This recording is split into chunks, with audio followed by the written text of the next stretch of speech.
जय माता दी। News India देख रहे हैं आप और मैं हूं आपके साथ पूजा शर्मा। नवरात्रों की धूमधाम से चहल पहल मंदिरों में देखने को मिल रही है और साथ ही घरों में भी उनके भक्त, माता रानी के भक्त पूजा करते हुए नजर आ रहे हैं। और आज माता कात्यायनी का दिन है। अब माता की सही विधि क्या है, सही विधि विधान से पूजा करना बेहद जरूरी है। साथ ही इस नवरात्रे हमारी एक खास सीरीज है जिसमें हम नारी शक्ति की भी बात कर रहे हैं, यानी नारी शक्ति के साथ करेंगे आज माता कात्यायनी की आराधना। और इसी के लेकर हमारे साथ जुड़ रही हैं सीमा जी। सीमा जी से जानेंगे कि आखिर माता की सही विधि क्या है। लेकिन सीमा जी, सबसे पहला सवाल मेरा आपसे यही रहेगा कि नवरात्रे में 9 दिन आते हैं और सबको पौराणिक कथाएं पता है कि नवरात्रे में आखिर ये 9 दिन क्यों मनाए जाते हैं, लेकिन इसके पीछे का साइंटिफिक रीजन आपसे जानना चाहेंगे हम। जी देखिए, ये तो हम सभी जानते हैं कि साल में 2 बार नवरात्र आते हैं और ये 9 दिन का एक महापर्व होता है जो कि आदि शक्ति को समर्पित होता है। लेकिन इसके पीछे एक वैज्ञानिक आधार भी है। ये 9 दिन में कुछ ऐसी खास घटनाएं, कुछ ऐसे ब्रह्मांड में ऐसा क्या खास होता है कि ये 9 दिन को स्पेशल बनाता है। तो चलिए हम इसके बारे में थोड़ी सी चर्चा करेंगे। 9 दिन क्यों खास है, नवरात्र में ऐसा क्या खास है, ब्रह्मांड में ऐसा क्या रचित होता है इन 9 दिन में जो हम एक 9 दिन का अनुष्ठान अपने घर में रखते हैं। देखिए क्या होता है, ये तो हम सभी जानते हैं कि जो पृथ्वी है वो सूर्य के चारों ओर चक्र लगाती है। 365 दिन का एक साइकिल जो एक वर्ष में जाके ख़त्म होता है। साल में 2 बार एक ऐसा संवेदनशील समय आता है जब पृथ्वी अपने इक्विनॉक्स पे होती है। इक्विनॉक्स का मतलब ये होता है कि एक ऐसा 9 दिन का एक ऐसा समय, एक ऐसा सेंसिटिव टाइम, एक ऐसा संवेदनशील समय जब आपको बराबर के दिन और बराबर की रात्रिकाल मिलती है। ये एक ऐसा समय होता है जब पृथ्वी सबसे ज़्यादा ऊर्जा ब्रह्मांड से अपने अंदर संग्रहित कर रही होती है। इस समय अर्थ के ऊपर, पृथ्वी के ऊपर सबसे ज़्यादा पॉजिटिव एनर्जी, सबसे ज़्यादा ब्रह्मांडीय ऊर्जा विराजमान रहती है। और ये जो समय होता है ये इतना ऑस्पिशियस होता है कि इस टाइम पे किया गया पाठ, इस टाइम पे किया गई उपासना, इस टाइम पे की गई साधना दुगना फल प्रदान करती है। तो ये जो 9 दिन का समय होता है ना, ये बहुत ही ऑस्पिशियस माना गया है क्योंकि इस टाइम पृथ्वी के ऊपर सबसे ज़्यादा ब्रह्मांडीय ऊर्जा विराजमान रहती है। और उस समय जब हम उसी शक्ति की, उसी आदि शक्ति की आराधना करते हैं, उसकी साधना करते हैं, तो वही पॉजिटिविटी, वही एनर्जी, वही शक्ति हम अपने अंदर ग्रहण करते हैं। और बल्कि ये कहना चाहिए कि उस समय की गई साधना का हमें सबसे ज़्यादा फल प्राप्त होता है। चलिए, बहुत बखूबी से आपने हमारे दर्शकों को बताया कि आखिर क्या साइंटिफिक रीजन है जिस वजह से नवरात्रे मनाए जाते हैं। हम आपसे जानना चाहेंगे कि आखिर जो कात्यायनी माता का नाम है, ये नाम क्यों पड़ा, आखिर इसके पीछे भी कोई कथा होगी कि क्यों कात्यायनी माता कहा जाता है। जी देखिए, माता कात्यायनी को अगर हम उनके चित्र को, उनकी छवि को ध्यान से देखें तो हम देखेंगे कि बहुत ही सौम्यता लिए हुए उनके चेहरे पे बहुत ही शांति आपको नज़र आएगी और बहुत ही सौम्य शक्ति है। तो आप माता कात्यायनी का ये नाम कैसे पड़ा, इसके पीछे एक छोटी सी कथा है।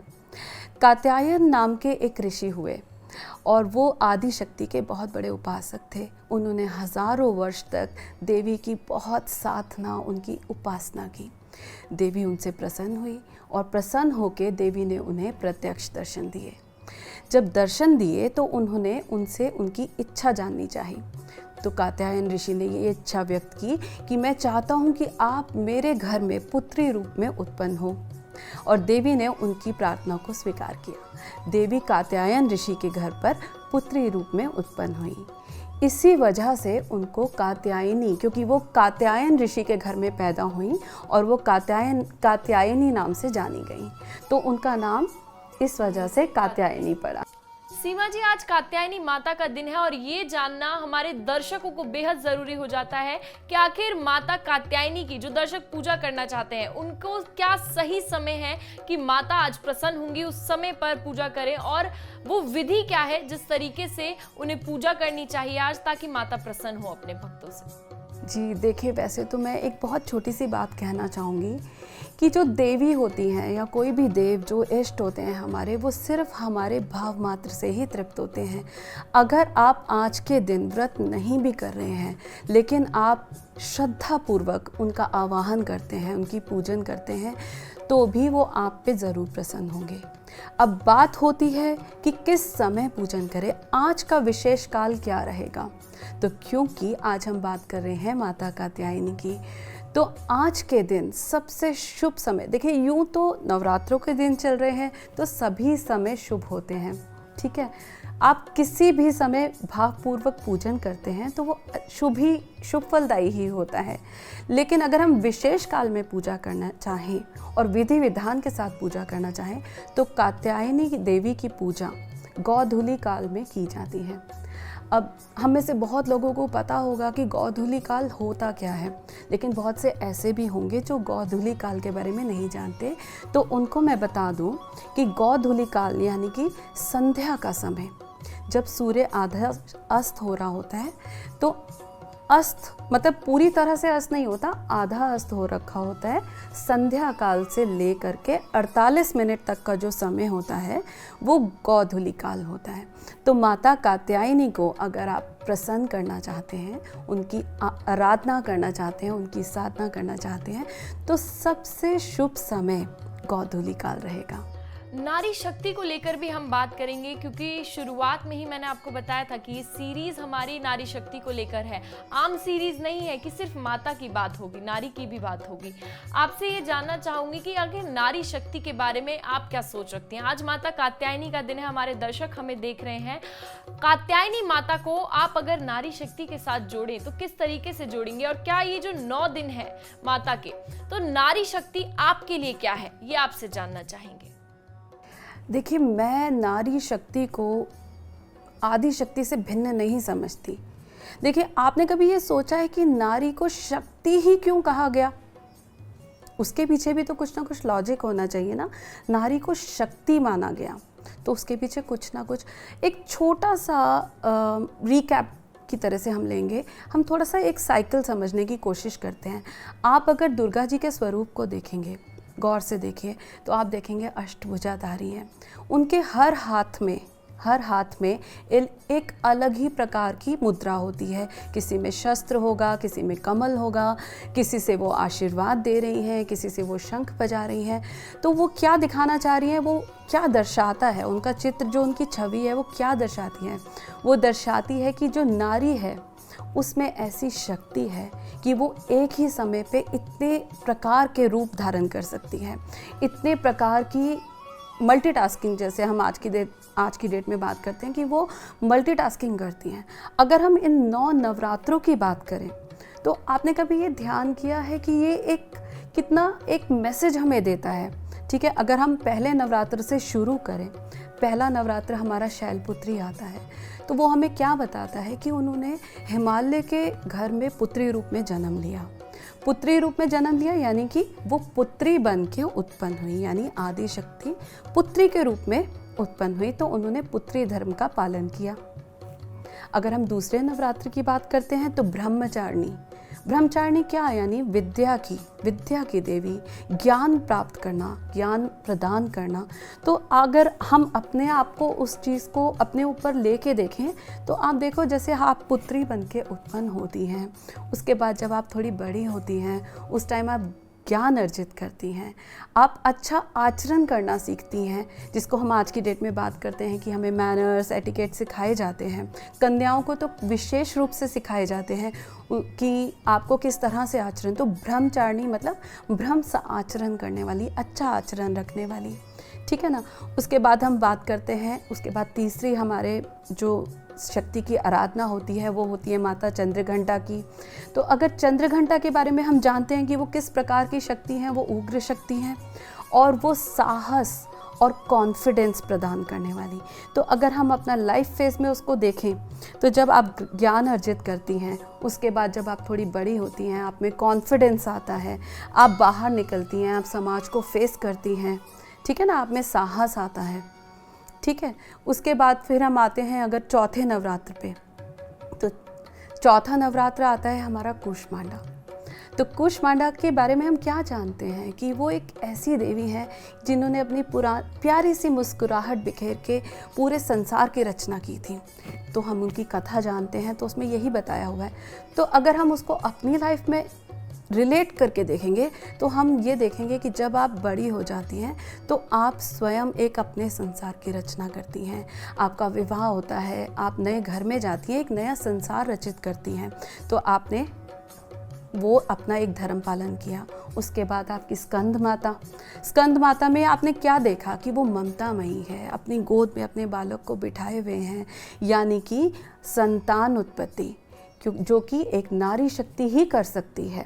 वो संतान उत्पत्ति करती हैं और ममतामयी है, उस संतान का पालन करती हैं। क्योंकि वो खुद ज्ञानवान है तो वो अपने संतान को भी ज्ञान प्रदान करेंगी, उनको शिक्षित करेंगी। तो इस तरह से ये जो आप देखेंगे ना, हर देवी कुछ ना कुछ सिग्निफाई कर रही हैं और वो सब चीज़ें हमारी लाइफ में। अब देखिए, स्कंद माता की हम बात कर रहे हैं, उसके बाद हमारी कात्यायनी देवी की बात कर रहे हैं, जो कि हम आज जिनके बारे में जान रहे हैं, चर्चा कर रहे हैं। तो कात्यायनी देवी हमें क्या प्रदान करती हैं? वो हमें संयम प्रदान करती हैं और वो हमें अपनी इंद्रियों को वश में करने की क्षमता प्रदान करती हैं। वो हमें धैर्य प्रदान करती हैं। क्यों? क्योंकि जब आप अपने घर में, अपने गृहस्थ में, और एट द सेम टाइम आप वर्किंग भी हैं, आप बाहर भी निकल रही हैं। आज की नारी वर्किंग है। आज की जो लेडीज़ हैं वो ना सिर्फ अपना घर संभालती हैं, अपने बच्चों को संभालती हैं, वर्किंग भी कर रही हैं, जॉब भी करती हैं, या अपना कुछ एंटरप्रेन्योर्स हैं, अपना बिजनेस कर रही हैं। तो इसके साथ साथ आपको क्या चाहिए? आप में संयम होगा, तभी आप इतने सारे काम एट द सेम टाइम कर सकती हैं। ठीक है ना। अब कात्यायनी देवी के बाद आती है हमारी कालरात्रि। अब कालरात्रि क्योंकि उग्र शक्ति है, उग्र शक्ति, लेकिन वो हमें क्या प्रदान करती हैं? वो हमें क्षमता प्रदान करती हैं शत्रु को फेस करने की। वो हमें क्षमता प्रदान करती हैं शत्रु बाधाओं से निवारण पाने की। वो हमें हमारे लाइफ में आने वाले ऑब्स्टिकल्स, जो भी हमारे लाइफ में हर्डल्स होते हैं, उनको फेस करना और उनको हटाने की, या उनको कहना चाहिए कि उनसे पार पाने की क्षमता हमको प्रदान करती हैं। तो कालरात्रि की वो भी हमें चाहिए लाइफ में, क्योंकि जब आप लाइफ में इतना कुछ at the same time manage कर रहे हो, आज की नारी शक्ति इतना कुछ इकट्ठे मैनेज कर रही है, तो उनको वो संयम, वो क्षमता और वो हर्डल्स फेस करने की कैपेबिलिटी चाहिए, और वो नेचुरली ही उनके अंदर होती है ना। अगर हम 8वें नवरात्रि में जाएं, यानी कि महागौरी, अगर आप महागौरी को देखें तो वो कितनी शांत हैं, कितनी प्रसन्नचित नज़र आती हैं। क्यों? क्योंकि वो एक अच्छी फैमिली लाइफ, एक अच्छी सेटल्ड लाइफ को सिग्निफाई करती हैं। ठीक है, आप अगर उनको देखें, क्योंकि महागौरी यानी कि शिव की अर्धांगिनी, यानी कि पूरा परिवार, वो सृष्टि को भी संभाल रही हैं और अपने साथ साथ अपने परिवार। उनका शिव परिवार अपने आप में एक सुखी परिवार का उदाहरण है। तो वो हमें उसकी क्षमता प्रदान करती हैं। और सिद्धिदात्री यानी सिद्धियों को प्रदान करने वाली, उनका नाम ही बताता है कि वो सिद्धियां प्रदान करती हैं। तो उनकी खास बात क्या है कि जब आप अगर अपनी लाइफ में उसको देखें कि जब हम अपनी सारी जिम्मेवारियां, अपनी सारी रिस्पॉन्सिबिलिटीज़ पूरी करने के बाद, अपने बच्चों को अच्छी अपब्रिंगिंग देने के बाद, उनको एजुकेट करने के बाद, फिर हमारी एक ऐसा स्टेज आता है लाइफ में जब हम, जैसे अब हमारे बच्चे होते हैं, वो हमसे बहुत सारी चीज़ें डिमांड करते हैं कि हमें ये चाहिए लाइफ में या कुछ भी। तो हम एक तरीके से उनकी डिज़ायर्स को फुलफ़िल करने के लिए ही अपने जीवन में स्ट्रगल करते हैं। आज की नारी वर्किंग है, मेहनत कर रही है, घर भी संभाल रही है, किस लिए कर रही है?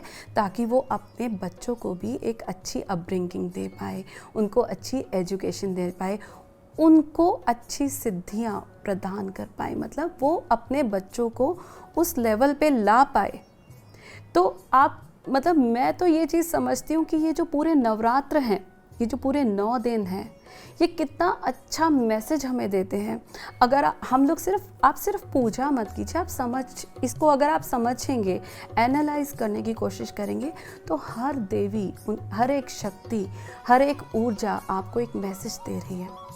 और इसी कारण नारी को शक्ति माना गया है, क्योंकि वो एट द सेम टाइम इतनी मल्टीटास्किंग करती है, इतने सारे धर्म निभाती है। वो पुत्री धर्म निभाती है, वो एक पत्नी का धर्म निभाती है, वो एक माता का धर्म निभाती है, एक बहू का धर्म निभाती है, और उसके साथ साथ वो बाहर भी जाती है, अपनी सोशल लाइफ भी मेंटेन करती है, एजुकेशन प्राप्त करती है, वर्किंग है, मेहनत कर रही है। आज की नारी कमा रही है, तो वो क्या शक्ति से कम है?